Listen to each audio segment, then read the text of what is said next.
Lady song.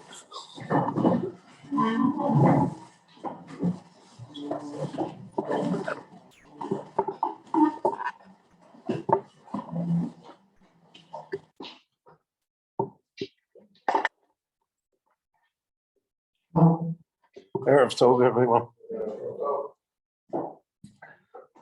Throughout Chumash Bereshit, we come across people whom are peripheral characters to the main story that is being told.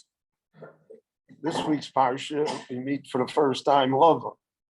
He was mentioned in last week's parsha already, but here we meet him head on, and we have an idea of who he is. Now, in general, the line between the behavior of the Avot, Avraham, Yitzchak, and Yaakov, and of the people whom they encounter is that the people whom they encounter are very narcissistic. They are always interested in themselves. They're not interested in others.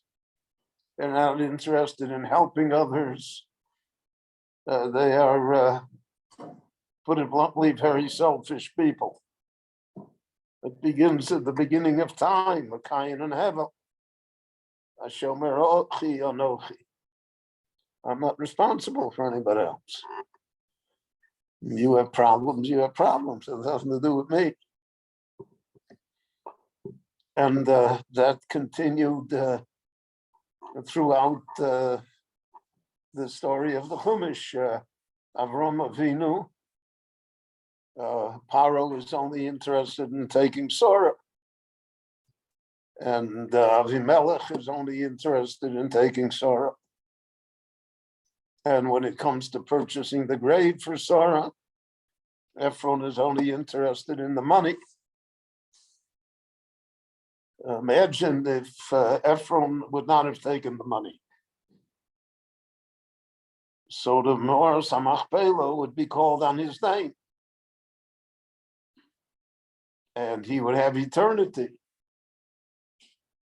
Instead, he has 400 shekel, which he cannot take with him. So Esav also falls into that trap. He sells the Bechorah before a meal because he's interested now in eating. Later on, he will regret it. We find that Lot, who accompanied Avraham, also is a very narcissistic person. He's only interested in himself. He's interested in his reputation. His reputation is that he's the only Machnis Orach in Zdom. So he's willing to sacrifice his daughters in order to maintain his own reputation. So that's the ultimate of self-love. And that's what happens with him later. So here we meet Lavan. So Lavan is like the ultimate in this. Lavan is interested in himself.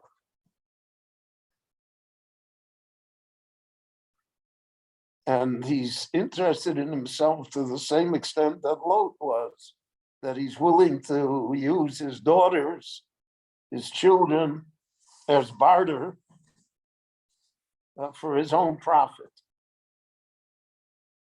Now, that happens unfortunately often in the world, in many societies, that children are simply assets that parents use or abuse in order to fulfill their own wishes and desires.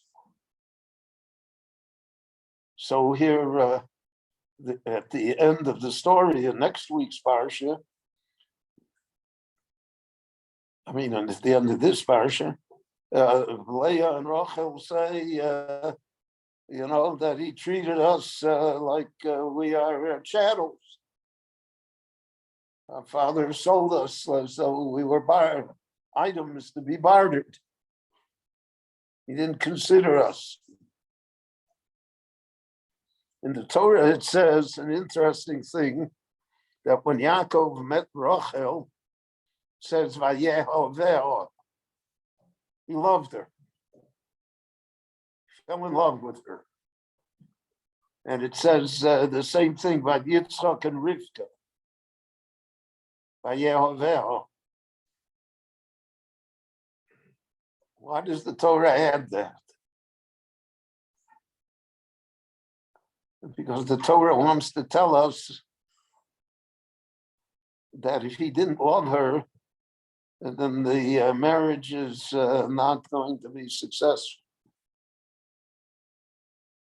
We see the whole issue with Leah and Yaakov is because she feels that he doesn't love her. He's a good husband, treats her well. They have many children together. They build a house and a family. But somehow she feels that it is not what it should be. And the Torah wanted to emphasize that.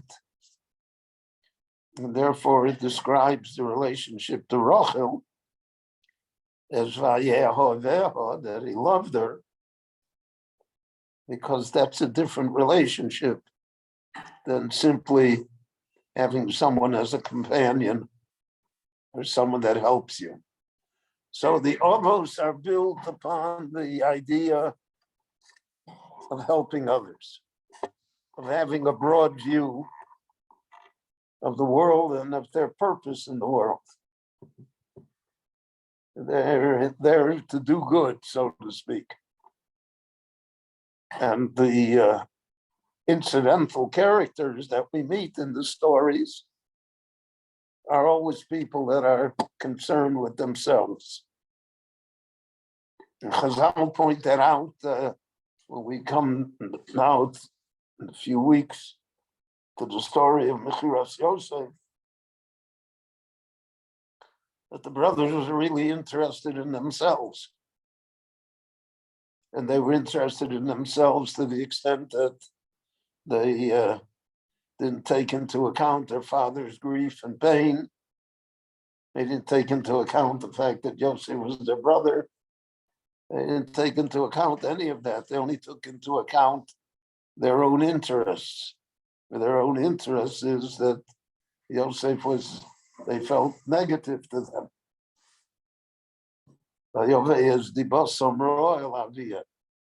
He's always talking about us. Therefore, we have to get rid of him. So that's a streak that exists in all of us, because we all have self-interests. He may not lead me. If I'm not for me, then who's going to be for me?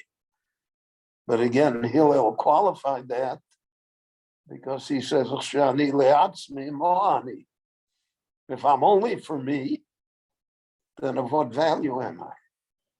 And then I'm low, then I'm Lavan, then I'm Avimelech, I'm Paro, I'm all of the characters that we meet here who are only interested in themselves. And when you're only interested in yourself, so then negative things are bound to occur. There are different hashkafot, so to speak, different views as to what the extent of helping others should be. So Chazal tried to create a balance for us, because as I've mentioned many times, the Torah is really a Torah of balance, of conflicting values. And the question is, which one is going to take precedence in this case. If you look through all of the halachot throughout the Torah, that's all. That's the basic issue. You know, there are conflicting values, and which one shall we emphasize? So Chazal said,